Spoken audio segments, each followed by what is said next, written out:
Dalam buku Around the World with a King, dinyatakan pada tahun 1881, Raja Kalakaua, iaitu Raja Hawaii, telah mengatakan kepada Sultan Abu Bakar dari Johor, iaitu ketika ekspedisi mengelilingi dunianya, bahawa mereka sebenarnya berasal dari satu rumpun Melayu yang sama, disebabkan rupa paras dan banyak perkataan yang sama digunakan.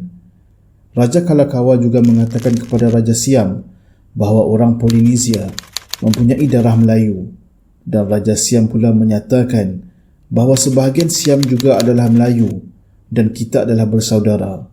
Sultan Abu Bakar juga telah memperkenalkan kepada Raja Kalakaua tentang Islam, dan beliau telah menghadiahkan salinan Quran berwarna hijau dan keemasan. Akibat dari pergolakan politik dalam negara, Hawaii telah jatuh ke tangan Amerika. Dalam siri kali ini, kami akan berkongsi tentang sejarah Hawaii, iaitu bagaimana sebuah negara merdeka dan berdaulat ini boleh jatuh ke tangan Amerika. Golongan pertama yang menduduki Kepulauan Hawaii merupakan golongan pelaut yang datang dari bangsa besar Melayu yang berasal dari Nusantara, dikenali sebagai Austronesia. Walaupun mereka terpisah dari dunia luar, mereka mempunyai bahasa, budaya, sistem pemerintahan dan juga peradaban sendiri. Orang Eropah mula melawati Hawaii selepas penemuan yang dilakukan oleh James Cook pada tahun 1778. Pelbagai orang melawat Hawaii, dan ini termasuklah golongan missionaries yang datang dari Amerika Syarikat bagi tujuan keagamaan. Ramai golongan missionaries ini kemudiannya menetap di Hawaii. Setelah tahun berganti, keturunan missionaries yang dahulunya membawa misi keagamaan kini mula bergiat aktif dalam bidang perniagaan, terutamanya bidang yang berasaskan gula dan penanaman tebu. Perniagaan yang berasaskan gula dan tebu ini telah dimonopoli oleh kumpulan orang putih dari keturunan missionaries. Perdagangan ini merupakan penyumbang terbesar kekayaan kepada ekonomi kerajaan Hawaii. Setelah beberapa ketika, keturunan missionaries ini mula menyoal tentang banyak polisi yang dikenakan ke atas mereka. Antaranya, mereka menyoal tentang hak pemilikan tanah kerana mereka hanya dibenarkan menyewa tanah yang digunakan bagi penanaman tebu dan tidak memperolehi hak tanah secara kekal. Orang putih dari keturunan missionaries ini mula merasakan mereka perlu membuat sesuatu untuk merampas kerajaan dan memerintah Hawaii bagi memberikan mereka lebih faedah dari corak pemerintahan beraja yang sedia ada. Raja Kalakaua yang menaiki tahta pada tahun 1874 menyedari keadaan politik dalaman negaranya yang mungkin akan digugat oleh kumpulan ahli perniagaan kulit putih ini. Beliau mengambil inisiatif awal untuk bersiap sedia bagi melindungi negaranya.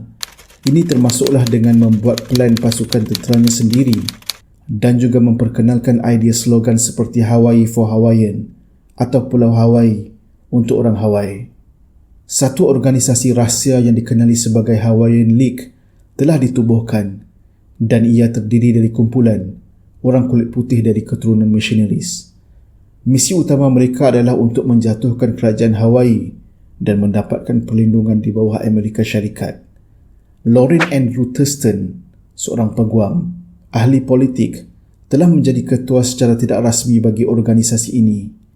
Hawaiian League ini kemudiannya berjaya menguasai pasukan bersenjata yang menjaga keselamatan orang ramai yang dikenali sebagai Honolulu Rifles. Pada 30 Jun 1887, Thurston dan Dole dengan pasukan Honolulu Rifles telah memulakan langkah dengan berjumpa serta mengugut Raja Kalakaua supaya meletak jawatan dan mengubah perlembagaan negaranya. Lorin Thurston memainkan peranan dalam mendapatkan persetujuan raja.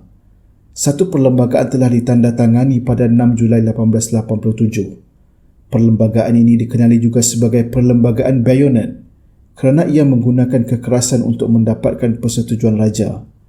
Walaupun sebenarnya perlembagaan ini adalah tidak sah kerana kuasa tidak boleh diambil di bawah paksaan atau tekanan dari pihak lain. Raja Kalakaua meninggal dunia pada 15 Februari 1891 dan tampuk pemerintahan digantikan oleh Queen Lily Ukulani. Ketika Queen Ukulani pergi berjumpa rakyatnya sepakat mengatakan mereka mahukan perlembagaan baru yang lebih adil dan beliau berjaya mengumpulkan lebih dari 6,000 tanda tangan bagi tujuan tersebut. Ini sekaligus menolak tuduhan liar golongan keturunan misionaris yang mengatakan Queen Okolani mahu merampas dan mendapatkan kuasanya semula. Queen Okolani mahu meletakkan kembali perlembagaan dengan membuat secara yang sah, iaitu dengan mendapatkan kabinetnya bersetuju akan perlembagaan yang dirangkanya pada tahun 1892. Pada hari di mana perlembagaan itu ingin ditandatangani, dua dari ahli kabinetnya telah ditarik oleh Thurston dan Dole dan mereka menyatakan kepada ahli kabinet tersebut bahawa mereka akan melakukan rampasan kuasa dan telah mendapat sokongan dari Amerika Syarikat. Pada 17 Januari 1893, rampasan kuasa telah berlaku dan di hari tersebut, pasukan tentera telah memasuki kepulauan Oahu dan Honolulu. Selepas merampas kuasa, mereka membacakan watikah yang mengatakan bahawa mereka merupakan kerajaan baru Hawaii yang sah dan semua rakyat dipaksa untuk menandatangani bahawa mereka bersetuju akan tindakan tersebut dan akan memberi sepenuhnya taat setia dengan kumpulan ini. Queen Okolani cuba untuk mendapatkan kuasanya semula dengan berhubung dengan Presiden Amerika ketika itu, iaitu Grover Cleveland. Presiden Cleveland bersetuju dan menyatakan tindakan itu adalah salah. Presiden memberikan kata dua kepada Thurston dan Dole untuk menyerahkan kuasa. Lorin Thurston berkeras dan dia menyatakan bahawa adalah mustahil Amerika akan menembak dan menyerang mereka yang berkulit putih dan mengambil kembali Queen Okolani yang berkulit coklat kembali menerajui Hawaii. Dan ramalan Thurston adalah benar. Amerika Syarikat menutup mata isu rampasan Hawaii dan menganggapnya sebagai tiada apa-apa yang berlaku, walaupun UK dan Jepun membantah tindakan Amerika. Pada tahun 1897, William McKinley yang menggantikan Cleveland sebagai Presiden Amerika telah menjadikan Hawaii sebahagian dari Amerika Syarikat.